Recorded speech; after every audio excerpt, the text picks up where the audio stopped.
మూర్తి భవించిన అనుభవ విద్యావాణి క్షేత్ర JEE mains లో కొట్టింది సూపర్ బోని. ఈరోజు 3వ డివిజన్లో తెలుగుదేశం పార్టీ, జనసేన, బీజేపీ కలిసి ప్రచారాన్ని ప్రారంభించాం. అయితే ఈ ఏరియాలో ఎక్కడైతే మేము తిరుగుతున్నామో ఆ ఏరియాల యొక్క ప్రజల యొక్క సగటు ఆదాయం చాలా తక్కువ. ఎందుకంటే వాళ్ళంతా చిన్న చిన్న పనులు చేసుకునేవాళ్ళు, చాలా చిన్న పనులు. వీళ్ళ యొక్క సగటు ఆదాయాన్ని పెంచేదానికి ప్రభుత్వం ఖచ్చితంగా చేతినివ్వాలి. అటు సంక్షేమ పథకాలు ఇస్తూ, సంక్షేమ పథకాలు అనేది ఓన్లీ టెంపరీ, కానీ వాళ్ళు ఆర్థికంగా పర్మనెంట్గా డెవలప్ అయ్యేటట్టుగా చేయాల్సిన అవసరం ఉంది. అయితే 2014 నుంచి 19 దాకా నెల్లూరులో దాదాపు 28 వర్క్స్ టేకప్ చేసాం. ఒక మున్సిపల్ కార్పొరేషన్ చేయాల్సిన ఏదైతే వర్క్స్ ఉన్నాయో, రోడ్లు కావచ్చు, డ్రైన్స్ కావచ్చు, డ్రింకింగ్ వాటర్ కావచ్చు, తర్వాత వచ్చి ఎలక్ట్రిసిటీ లైన్స్ కావచ్చు, ఎల్ఈడి లైట్స్ కావచ్చు, తర్వాత టెంపుల్స్ దగ్గర ఘాట్స్ కావచ్చు, తర్వాత బారాషాహి దర్గా, షాదీ మంజల్, అదేవిధంగా మహిళలకంటూ ఎక్స్క్లూజివ్గా ఒక హాస్పిటల్, గోషా హాస్పిటల్, కోనేరు దగ్గర ఆ కోనేరు మొత్తం టోటల్గా గ్రానైటైజ్ చేయటం, ఇవి కానీ అన్నా క్యాంటీన్స్, అది కాకుండా ఏసీ బస్ షెల్టర్స్, ఇట్లా పేదలు నిరుపేదలకు దాదాపు 47,000 హౌసెస్ని యాక్చువల్గా శాంక్షన్ చేసాం. టిట్కో హౌసెస్ బ్రహ్మాండం కట్టాం, కానీ వాటిని నాశనం చేశాం. అయితే 2014 నుంచి 19 దాకా మేము టేకప్ చేసినట్టు కొన్ని పూర్తయినాయి, కొన్ని అసంపూర్ణంగా మిగిలిపోయినాయి. ఎలక్షన్స్ వచ్చినాయి, అవి వైఎస్ఆర్సీపీ టచ్ చేయలేదు. రాగానే ఫస్ట్ వాటిని టేకప్ చేసి కంప్లీట్ చేయటం. అయితే ఈసారి ముఖ్యంగా ఎక్కువ మంది యువకులు ఎంబీఏ, ఎంసీఏ, బీటెక్, తర్వాత గ్రాడ్యుయేషన్ చదివి, బీటెక్, ఎంఎస్సీ చదివి ఖాళీగా ఉంటారు. ఇలాగా కానీ ఉంటే వాళ్ళు అడ్డదారులు పడతారు, గంజాయి వాటికి అడిక్ట్ అవుతారు. ఎందుకంటే ఫ్యూచర్ మీద హోప్ లేనప్పుడు ఆటోమేటిక్గా అడ్డదారులు పడతారు. అటువంటిది లేకుండా చేయాలంటే, వాళ్ళకి హోప్ చేయాలంటే ఈ రాష్ట్రానికి ఇండస్ట్రీస్ రావాలి, వ్యాపారవేత్తలు రావాలి, వ్యాపారాలు పెట్టాలి. వ్యాపారాలు పెరిగినప్పుడే యువతకు ఉద్యోగాలు వస్తాయి. దాని మీద ఎక్కువ కాన్సన్ట్రేషన్ చేస్తాం. అదేవిధంగా యువతకి దేంట్లో ఇంట్రెస్ట్ ఉంటుందో, అంటే సొంతగా వ్యాపారాలు చేయాలనుకుంటే దానికి స్కిల్ డెవలప్మెంట్ చేసి దానికి తగ్గట్టుగా లోన్లు ఇప్పించడం ప్రభుత్వం నుంచి తక్కువ వడ్డీకి లేదా 0 వడ్డీకి.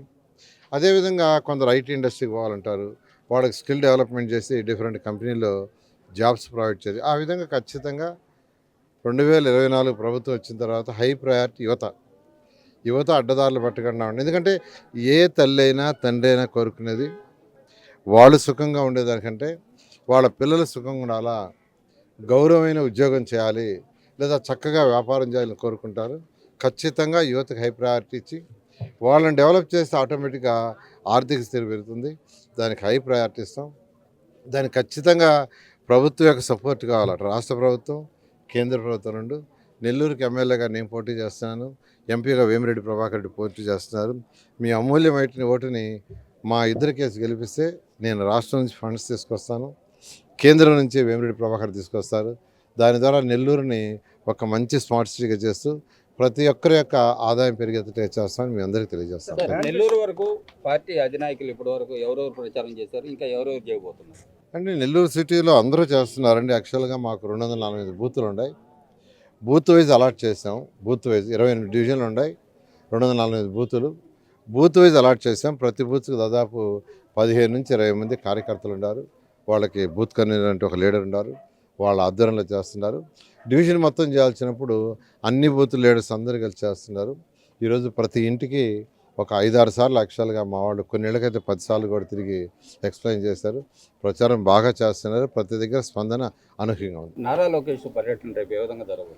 రేపు నారా లోకేష్ నెల్లూరు వస్తున్నారండి. రేపు ఈవినింగ్ 4 to 6 విఆర్ఐ స్కూల్ గ్రౌండ్లో నారా లోకేష్ యొక్క ప్రోగ్రాం పెట్టాం. దానికి ఆయన యువకులతో ఇంటరాక్షన్ అవుతారు.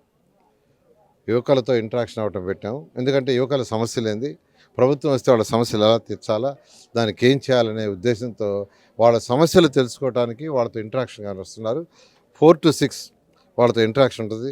యువకులందరూ దాంట్లో పాల్గొని మీ సమస్యలను చెప్తే దానికి తగ్గట్టుగా ప్రభుత్వాన్ని నడపడం జరుగుతుంది.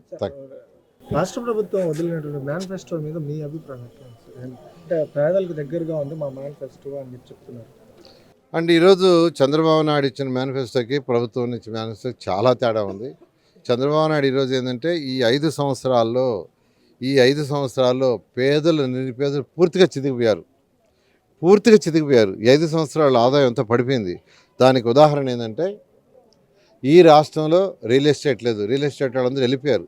చెన్నై, బెంగళూరు, తెలంగాణ వెళ్ళిపోయారు. మొత్తం వెళ్ళిపోయారు.